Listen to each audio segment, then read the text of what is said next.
pour en discuter davantage, je retrouve Liane Roy, présidente de la Fédération des communautés francophones et acadiennes. Bonsoir, Madame Roy.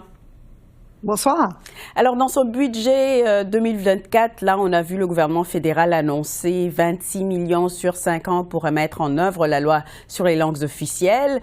Vous avez quand même déploré là, un manque de nouveaux investissements spécifiquement pour les organismes francophones de la part d'Ottawa.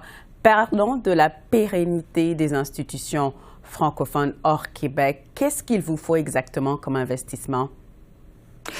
Justement, on était quand même satisfait du budget annoncé cette semaine. Et les grandes nouvelles, justement, c'était toutes les fonds mis en place pour la mise en œuvre de la nouvelle loi. Mais par contre, la grande lacune pour les membres de la FCFA était justement le manque d'investissement au niveau du financement de base des organismes et des institutions de la francophonie canadienne. Et quand on parle de précarité, nous avions fait une étude en 2022 en prévision du plan d'action sur les langues officielles pour justement découvrir ou identifier le niveau de santé des organismes de la francophonie canadienne. Et ce que cette étude-là nous a démontré, c'est que beaucoup des organismes étaient en situation précaire. Et en 2022, on sortait de la pandémie.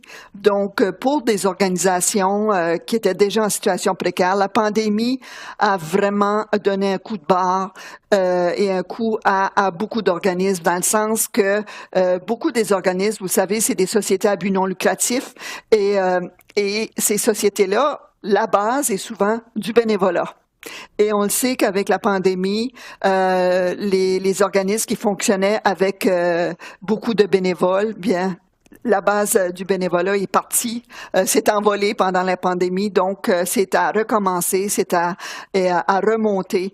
Et souvent aussi, ce qu'on a vu dans cette étude-là, c'était le fait que plusieurs des organismes avaient pas beaucoup d'employés. Et la raison pourquoi on avait beaucoup de bénévoles. Et le fait, ça fait que c'est un cercle vicieux. Donc, après la pandémie, plusieurs organismes ont vraiment eu de la difficulté. Il y en a qui ont été obligés de mettre qu'ils avaient des employés, ils ont dû les mettre à la porte parce qu'ils n'avaient pas le financement. Et on était très heureux l'an dernier, par contre, quand le plan d'action sur les langues officielles a été annoncé, parce qu'on a eu des montants historiques. Et ces montants-là, ce qu'on nous a dit, c'est que c'était des montants qui n'étaient pas permanents. Donc, on s'attendait ou on aurait aimé voir dans ce budget-ci des mesures pour bonifier justement le financement de base des organismes.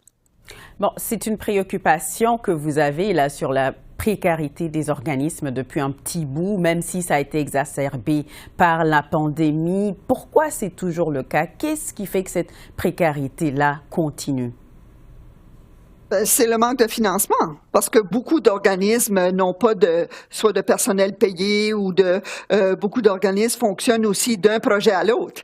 Et donc, il n'y a pas cette base permanente-là qui fait en sorte que on peut respirer un peu et ne pas toujours être en train de fendre des cheveux en quatre, comme on dit. Donc, c'est la précarité de plusieurs secteurs. Le secteur des femmes, entre autres, est très touché.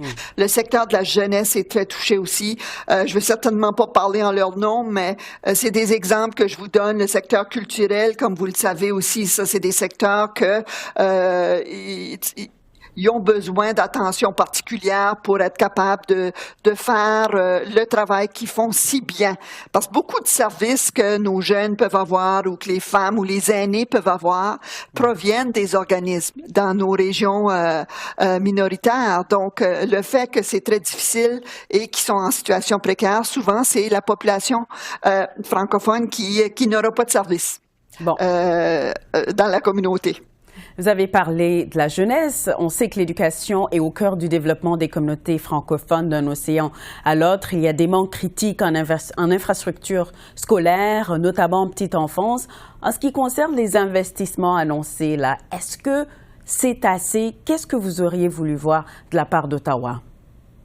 Je pense que pour la petite enfance, c'est un très bon début. Il y a eu des fonds spécifiquement dédiés aux communautés de langues officielles, mais il y a eu aussi beaucoup d'autres initiatives dédiées à la petite enfance pour la population en général. Donc ça, on ne sait pas exactement combien va venir dans nos communautés, mais au moins à ces programmes-là et tout un soutien particulier au secteur de la petite enfance, le fonds d'expansion qui ont dit des services de garde, l'exonération du remboursement des prêts d'études pour les gens qui ont étudié en petite enfance, aussi plus de possibilités de recherche en petite enfance. Donc ça, c'est des éléments qui vont être. J'ai hâte de voir qu'est-ce que ça va donner comme résultat parce que c'est intéressant. Il y a également aussi un autre point intéressant. Le budget propose, le gouvernement propose une table sectorielle qu'ils appellent sur l'économie des soins, qui va mener à des consultations et formuler des recommandations au gouvernement du Canada sur les mesures concrètes qui permettraient de mieux soutenir l'économie des soins, notamment en ce qui concerne l'apprentissage et la garde des enfants. Donc, ce sont des nouveaux outils qui pourraient être mis en place pour justement aider à venir bien comprendre, bien circonscrire qu'est-ce qui se passe au niveau de la petite enfance. Mais c'est certain au niveau de la pénurie de main-d'œuvre au niveau des éducateurs et éducatrices de la petite enfance, ça c'est un problème qui se fait ressentir d'un bout à l'autre du pays. Donc là aussi, on a hâte de voir si certaines mesures en place vont aider. Il y a des mesures dans ce budget ici aussi intéressantes pour le secteur de la santé. C'est une des premières fois qu'on voit ça dans un budget, c'est-à-dire des programmes pour intégrer efficacement les professionnels de la santé qui sont formés à l'étranger. Donc, finalement, on va s'intéresser au dossier de la reconnaissance des titres et des diplômes, qui est un dossier que souvent les gens, les provinces passaient ça aux autres professionnels. Les autres professionnels, ça allait d'un bord et de l'autre, mais il y avait personne qui s'en occupait vraiment. Donc là, ça aussi, c'est une mesure intéressante dans ce budget ici. Cette reconnaissance-là j'ai hâte de voir ça aussi exactement qu'est-ce que ça va vouloir dire. Madame Roy, merci. Merci à vous.